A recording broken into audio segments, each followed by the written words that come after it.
I think that's kind of the case for all these niggas right now. For real. Like, I mean, if you think about it, just really, winning off an old catalog, a nigga got classic records and shit, and all the shit they're doing, they're keeping them in the algorithm. Motherfucker might go back and listen to certain records, listening for certain clues, making little videos with little snippets of lyrics, and you know, Mm-hmm. oh, what did this mean? And now we know what he was talking about when he was rapping about this. And while we are on the subject of that, before we dip, we talk about this shit a lot, mixtape ever. Here's the question: Dipset, G Unit, D Block, mixtape ever that changed hip hop. Now, this is I'm gonna say J it's Unit. near and dear to my heart. You know what I'm saying? Um, if you lived in New York City in 2002, you didn't just go to the Apple store for music. You know what I'm saying? You went to the corner bodega or a folding table on 125th Street or downtown Brooklyn. You know what I'm saying? Uh, shit, the early 2000s with the mixtape era, man. Lawless, high state period where rappers bypassed the radio and went straight to the pavement, nigga. Motherfucking streets. But we're gonna try to settle or get to the bottom of a 20-year-old debate.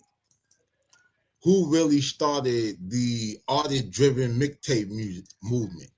Was it 50 Cent G Unit or Cameron Diplomats? Right?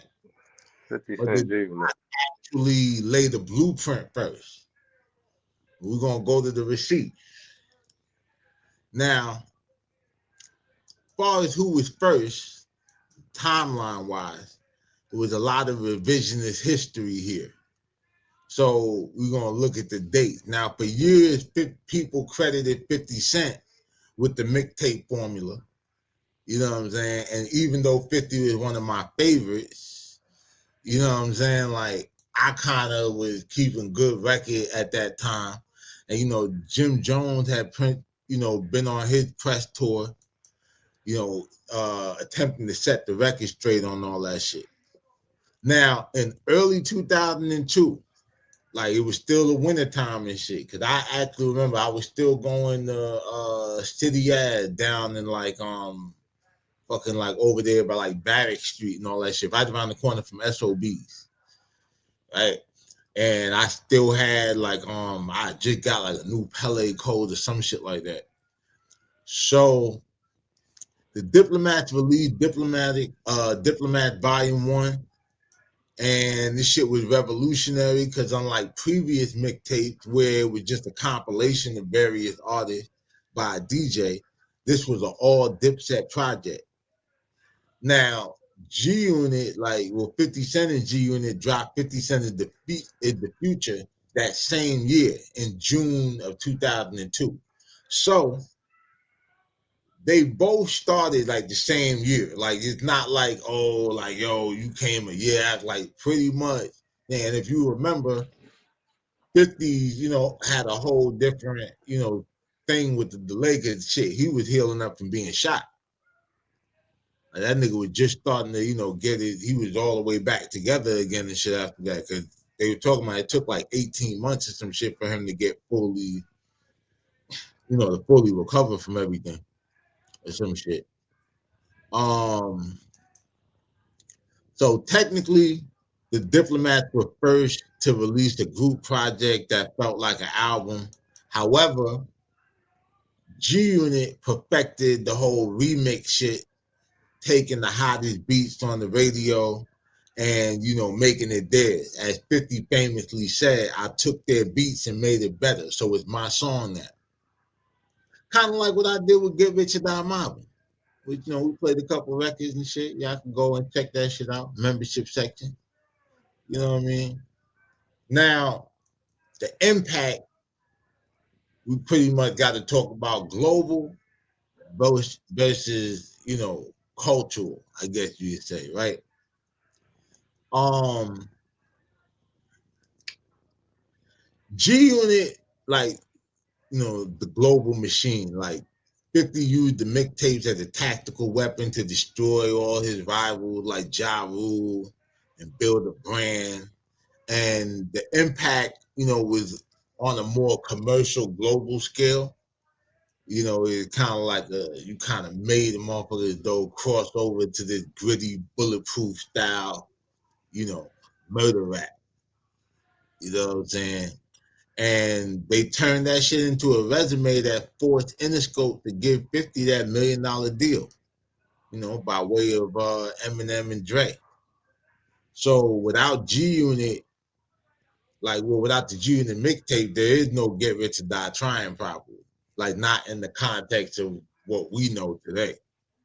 Mm-hmm. You know, um, Dipset's impact, I think, was more cultural and like lifestyle. Like they didn't just give niggas like music, but like they had a whole dictionary and a dress code. You know what I mean? Like the Pink Bird, the Bird Gang talk, the Heat Makers, Soul Sample production. It kind of like changed the sound of where NYC was at that time.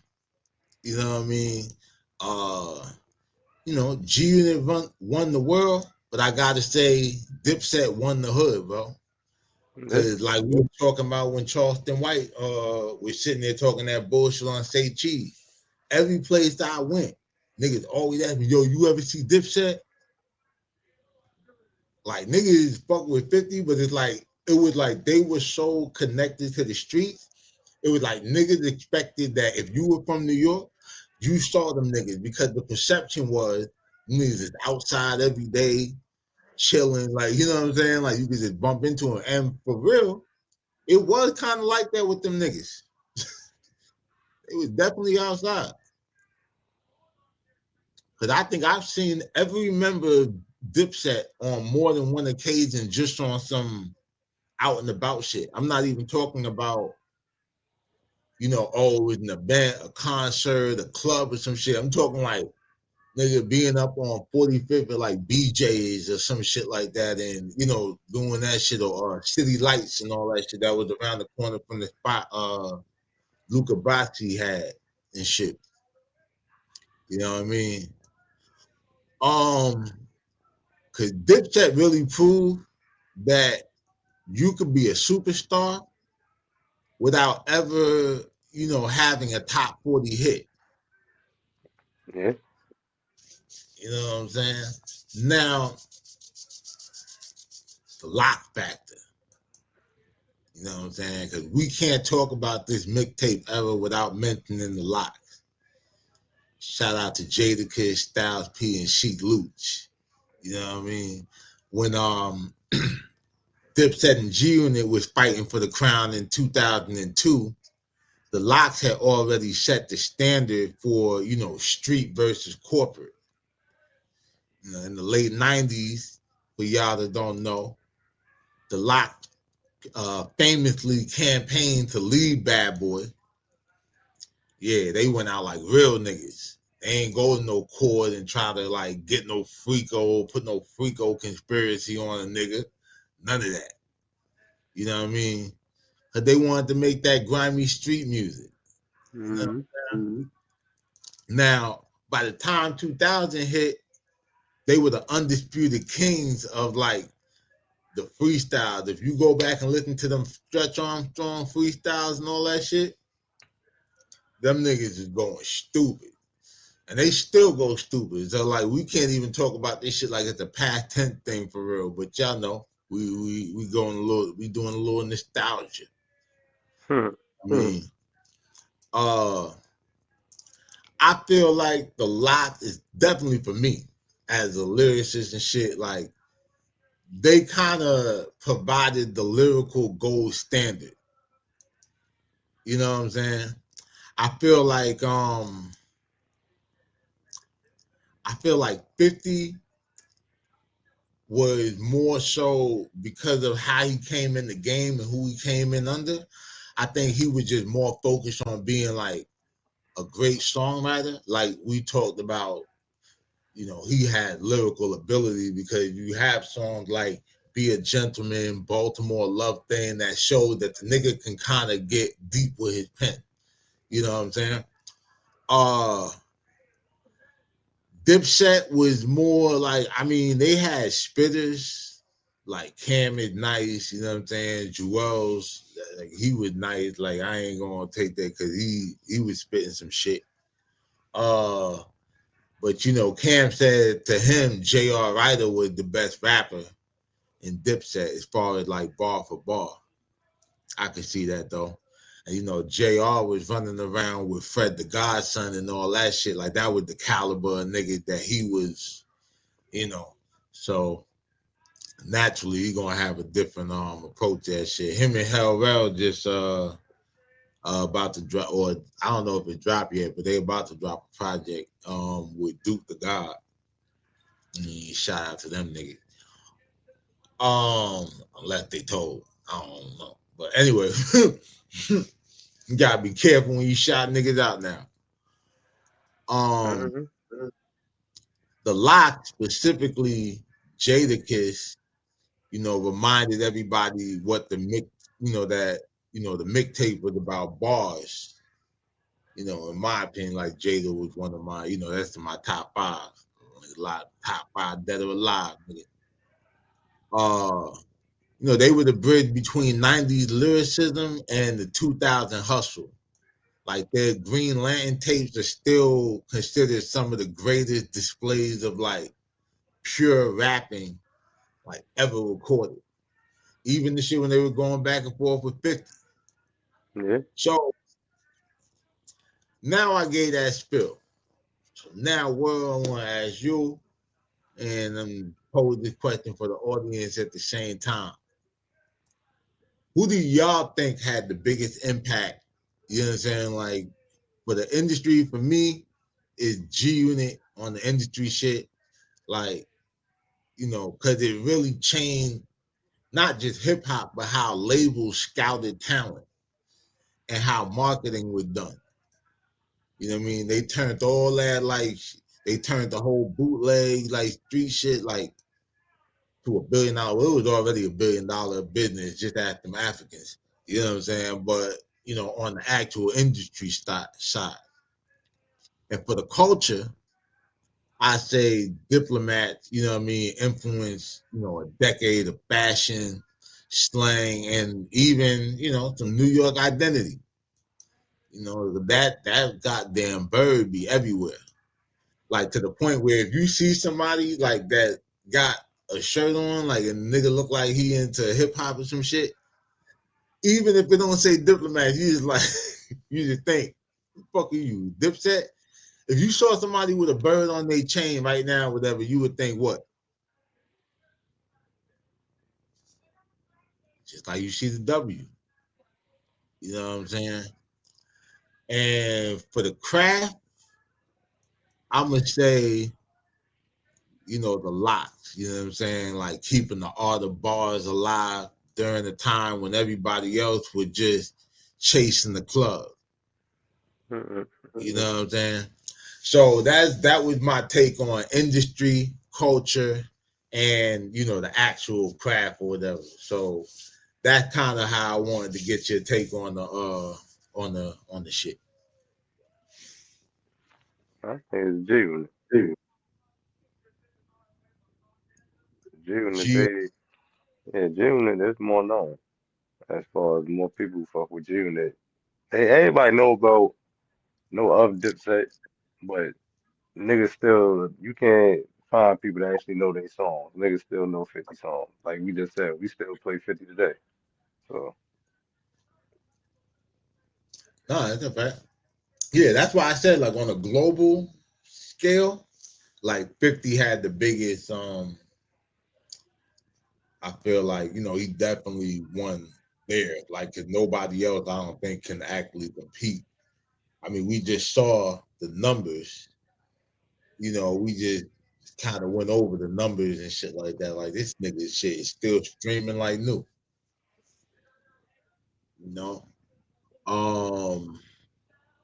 So you think so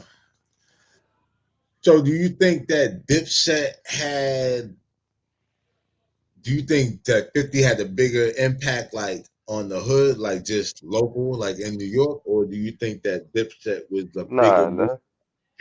This was definitely the bigger movement local. This was Yeah. definitely the bigger movement local. That's I undeniable. guess shit. And I so you agree with the lock shit, like as far as they kind of laid the framework as far as the craft, like how like that gritty shit. Yeah, that's their lane. They definitely curated that. Because if you think about it, all right, niggas from G Unit and Dipset will all claim to be Locks fans.